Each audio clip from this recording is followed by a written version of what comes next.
Halo, selamat pagi. Di sini saya akan menjelaskan tentang cara atau strategi agar pembelajaran sejarah menjadi efektif.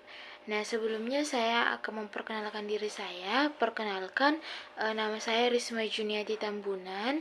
NIM saya 322314043. Nah, di sini saya dari kelas reguler B. Nah, untuk slide selanjutnya di sini disusun oleh saya sendiri, Risma Juniati Tambunan.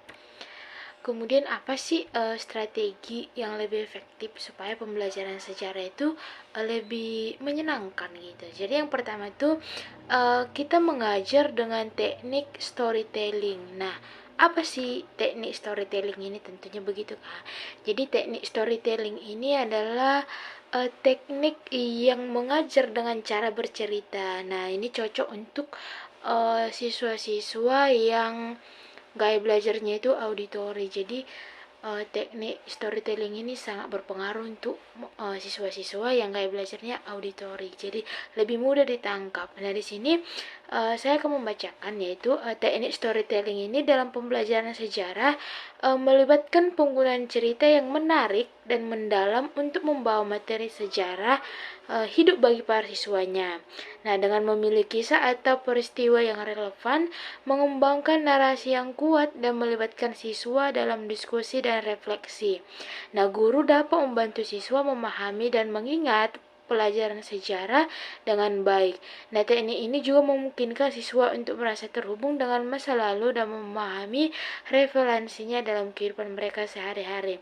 Nah, contohnya kita ambil cerita tentang terbentuknya Danau Toba dari segi metodologinya. Nah, kita menceritakan awal dari terbentuknya Danau Toba itu sendiri, dari tentang masalah ikan mas ini. Nah, kita buat narasi yang kuat supaya si siswa ini tertarik untuk mendengarkan penjelasan kita. Jadi untuk teknik yang pertama itu teknik storytelling, yaitu bercerita, menguatkan cerita supaya si siswa tertarik dengan kita. Yang kedua yaitu menggunakan sumber daya multimedia.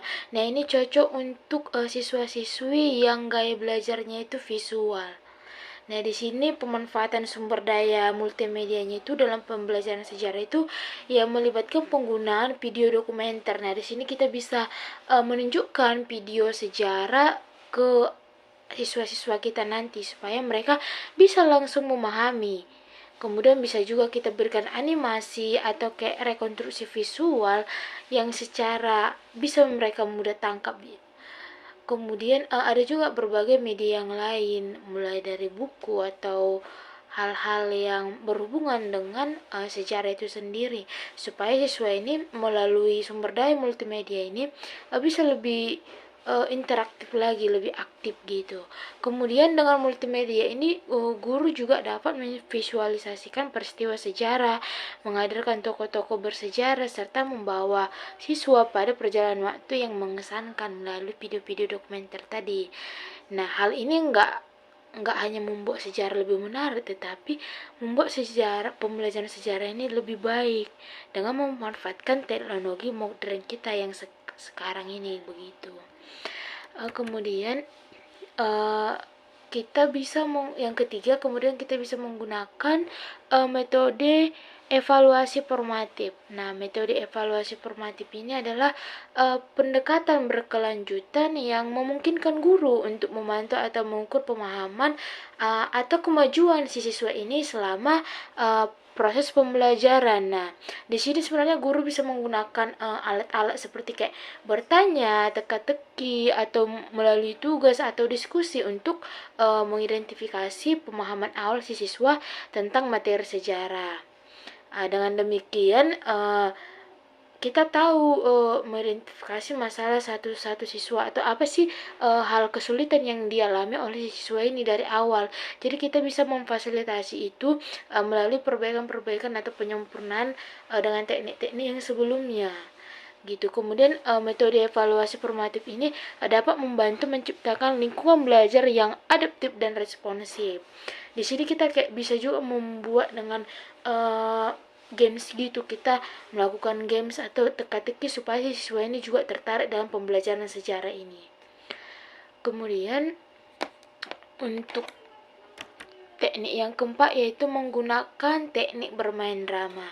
Nah, di sini ini cocok untuk siswa atau siswi yang gaya belajarnya itu kinestetik, yang harus bergerak, yang harus melakukan semuanya itu kayak aktivitas gitu. Jadi di sini teknik mengajar dengan bermain drama ini adalah penggunaan peran atau interaksi sosial untuk membawa sejarah menjadi lebih hidup dan relevan bagi siswa. Nah, langkah pertamanya itu adalah memilih peristiwa atau tokoh sejarah yang sesuai dan menarik. Nah, kemudian si siswa ini diberi peran yang relevan dalam cerita sejarah tersebut. Nah, mereka harus menghayati nih karakter, emosi, dan bahasa yang sesuai dengan periode sejarah yang diangkat. Setelah persiapan peran, siswa ini akan melakukan pertunjukan drama sejarah di kelas. Nah, hal ini memungkinkan mereka untuk merasakan sejarah itu secara pribadi dan memungkinkan mereka untuk memahami konteksnya dan memahami sudut pandang berbagai tokoh. Nah, contoh kita ambil nih drama dari kerajaan Singosari, Ken Dedis dan Kenaro Kang. Nah, kita buat nih siswa ini bermain peran ini supaya mereka lebih memahami cerita tentang kerajaan Singosari ini. Jadi mereka harus lebih memahami si Ken Arok sifatnya bagaimana. Mereka harus mendalami karakter, emosi, dan bagaimana sih cara untuk memainkan peran itu sendiri. Jadi itu saja sih penjelasan dari saya mengenai strategi atau cara yang efektif supaya pembelajaran sejarah lebih efektif. Nah, itu saja. Terima kasih telah mendengarkan penjelasan dari saya. Jumpa kapan-kapan lagi. Bye-bye.